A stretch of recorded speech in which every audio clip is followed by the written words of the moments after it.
Good morning, guys, and welcome to Brunch with Abby and Kate. Good morning, Kate. Good morning, Abby. How are you this morning? I'm just dandy. It's so great to have you back on the show. Thank you. All right, so today we have lots to talk about. We have lots of sports stories that Kate's going to talk about because, as we all know, I don't do sports. Today we actually only have dancing, politics, and sports. So, do you want to jump into a politics story first or a sports story first? We can do a politics story first if you want. All right, let's jump into politics. According to the New York Times, actually this is not according to the New York Times, Canada has elected a new prime minister. His name is Justin Trudeau, and he is uprooted 9-year veteran of the prime ministry, a conservative, Stephen, I don't remember what his last name was, but yeah, Canada has a liberal president now, prime minister. They have, yeah. Sorry, guys, I don't know why I'm being so weird this morning. Okay, so after a decade of rule by a conservative prime minister, Canada has elected a liberal, slightly unorthodox candidate for their new prime minister. And according to the New York Times, Justin Trudeau, who is the new prime minister, is the son of an ex-prime minister from the 60s and 70s, Pierre Trudeau. So, family legacy there. Trudeau is quite unorthodox because he has participated in multiple celebrity boxing matches and has had many occupations before going into politics.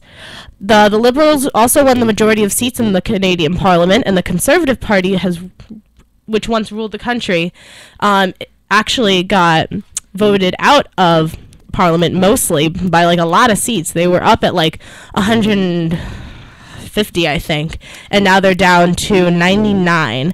Whereas the Liberal Party has now gained 150-ish seats. Canada, which was once previously ruled by their Conservative Party, is now being ruled by their Liberal Party. And just so you guys know, those are the party names. According to the New York Times, the number of people who voted in this election was up 10% from 2008 and 7% from 2011, which is actually a big number. And this is a massive turnaround for Canada, this is kind of crazy. I mean, we've always seen Canada as a pretty liberal nation, but they've actually been ruled by their Conservative Party for the past 10 years-ish.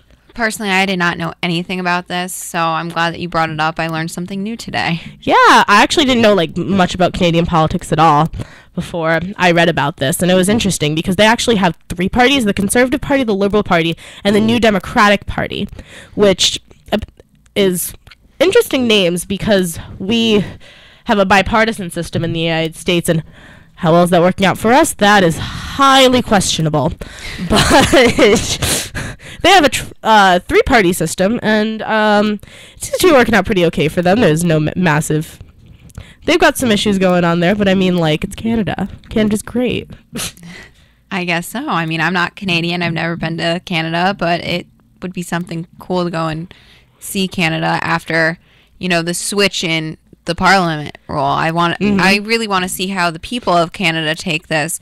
Are they really gonna, enjoy the switch, or are they gonna think, oh, did I do something wrong? One of the interesting things that I read in the New York Times article was that actually the previous prime minister was in his 9 years he was in office, he never gained more than 40% of popular vote, and Trudeau had what was the number?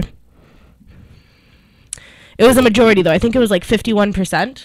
Oh, wow. Which is a lot more than what the previous president had, even though he was in office for so long. So I think that the country is really turning around. But it's interesting that the Conservative Party was actually in place all this time, because Canada has free health care. They have had legalized gay marriage for a really long time.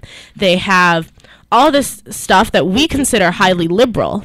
And right. in our politics, and they're conservative, and they've had it for all these years with their Conservative Party. So I'm wondering what the Canadian Liberal Party will look like, because I don't know much about Canadian politics. So me either. So it should be interesting to watch. Mm-hmm. we get more stories on this, we'll keep you updated on how Canada's going to look moving forward. So let's go into a sports story. Okay. Well, I don't know how many of you saw on the internet over the weekend that Johnny Manziel and his girlfriend were in his car driving somewhere, and she wanted to get out of the moving car, and he grabbed her arm and she threw his wallet out the window. He was trying to keep her in the car. And, watching the video last night on CNN, like, she had just a couple scratches on her arms, but still, she said to police that he had hit her a couple of times. And I find this story interesting because he had just come out of rehab a couple months ago for alcohol and drug abuse. And, he had a really good preseason. You think he was doing better. He had a really good preseason. And he had a couple good season games. And, now this story, you think, how many more stories is this going to happen in the NFL? Like, last year, Ray Rice, Deflategate, they've had a lot of controversies in the last couple of years. And I don't feel that the NFL has done anything to really do, to help these people. And honestly, the CNN article said that the NFL was investigating, but the NFL had no comment on if they were investigating the situation or not. And, I find her story, even if it was a couple times that she got hit, it's still not right. And, she did have a right to get out of the moving car. Absolutely. And actually, you showed me that video last night, and it was really weird because they gave two completely different accounts of that story, which is really weird. Completely two different stories. He was saying that, she was throwing things out of the car. She was throwing his wallet. She was, he had her phone hooked up to the charger, and she was trying to get to it. And she was saying that, he hit me. He would grab my arm to keep me in the car. It just, when we're watching the video, it's like completely two different stories that don't even add up. It doesn't even seem like the both of them were in the same car with the two stories that were out there, and he had, last year he was, he had been, he left college, entered into the draft. He was drafted by the Cleveland Browns. I mean, he's still there, but still, I think maybe another year of college football and being at college for one more year would have maybe helped his situation and maybe would have prepared him mentally for what the NFL really entails. Like, you've really got to be on your game on and off the field. Both, you have to be on and off. You have to be a good person on the field and a good person off the field. If you're not, you're going to be in the news, and he's been in the news a lot for only being in the NFL for 2 seasons. I think it's a little excessive. Yeah, the NFL has quite a history of not looking into these abuse cases. They really do. I mean, it took them a while to really look at, Ray Rice's situation and, really assess that. And, that video was horrific. And, it's just, it's not something you really want to, or even Adrian Peterson's case when, he hit his child with, I know he hit his child, I think it was either with a tree branch or something else. But still, he went to court. He was suspended for the entire season last year. But it took them until the public had an outcry of them being like, you got to take these players off the field. You really have to discipline them to see what they're missing. And, they have to see, they're missing games. They're getting no pay. So they've got to watch their income. They've got to, they've got legal fees to now pay.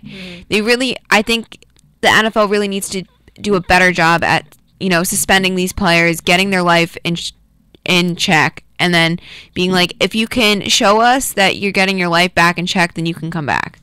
Because this is ridiculous. Because it's like, we don't need any more of these domestic violence cases. It's just wrong. No, and it seems to be a trend, and it's happening more and more often, and people are just realizing it because it's becoming more and more public. And I feel like the NFL, especially the NFL commissioner, Roger Goodell, needs to kind of step up his game, or else he's not going to be the NFL commissioner anymore, because the fans are going to have an uprising. They're going to be like, you need to fix this. This is not good. No, it's not good. And I feel like some people are going to have real difficulties and, with him. And he's had a lot of controversy since he came in. He's made the NFL more of like, he did make it more of like a business type atmosphere. The Super Bowl, he really enhanced what the Super Bowl is. So people all over, the country really do get into it and watch it. And then, now but now I feel like he's not really taking care of these stories at all. No. And he's not taking care of the incidents that are happening. And he cares more about Deflategate than he does about a domestic violence case. Yeah. Which is kind of ridiculous. It doesn't even make sense. Yeah, this is... Oh, NFL. Who knew that football was so political? I know. I mean, you don't really realize it until you really start looking at this stuff. Yeah. But then it's in your face. All right. Now I think that we're going to go to a little bit of music. I think that's a wonderful idea. All right. We'll be back. WICR presents This Moment in History. This neighborhood war has sent men, food. From the NBC newsroom in New York, President Roosevelt said in a statement today,